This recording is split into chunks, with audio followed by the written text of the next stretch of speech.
Last year, our regulator, the FCA, issued a guidance consultation paper on how we should be treating vulnerable customers. Its reference is GC 19/3 if you want to go and have a look at it. You might think, well, I don't have many vulnerable customers and I know who they are. But surprisingly, you probably got rather more than one or two, because one of the things the FCA have identified for us is that as many as 50% of the adult population will suffer from one or more of the causes of vulnerability at some time during their life.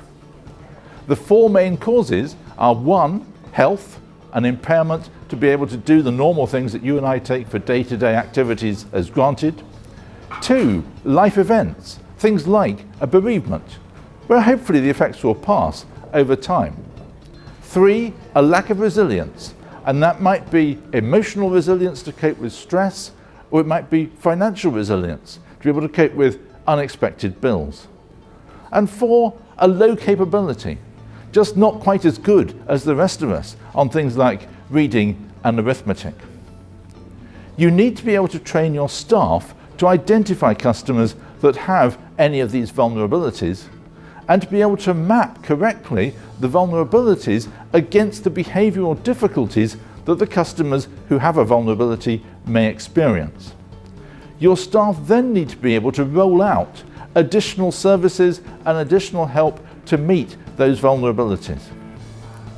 And finally, you'll need some record keeping, which is actually rather important, because you need to be able to pop up that record when you next have the customer interaction, so you know straight away next time you see that customer that they've already been identified as vulnerable. And that record needs to be updated as the customer interaction continues, so that you can record whether the additional services that you rolled out for the customer have actually achieved the desired outcome or not. And as with all records, of course, keep them, because FCA will come in and want to look at case files and see how you've been managing with these vulnerable customers.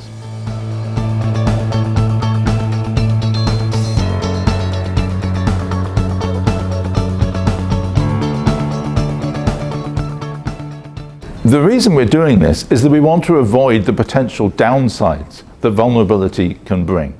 And these can include financial exclusion of people not getting access to the services that they need, of misbuying, of buying a product that's not accurately matched to the customer's needs, or the inability to manage a product during its ongoing life cycle. And these effects can compound together to create a vicious circle of worsening customer experiences. The guidance that FCA have given us will move from its current consultation phase into actual guidance during 2020. And then, of course, we move on to supervision, and the FCA will come in and want to look at particular case files. It might be a good idea to get record keeping in order now and to get that staff training in place, because the FCA have set the bar very high for us. They expect the outcomes for our vulnerable customers to be no worse than the outcomes for our non-vulnerable customers. We've got a tough challenge to rise to here.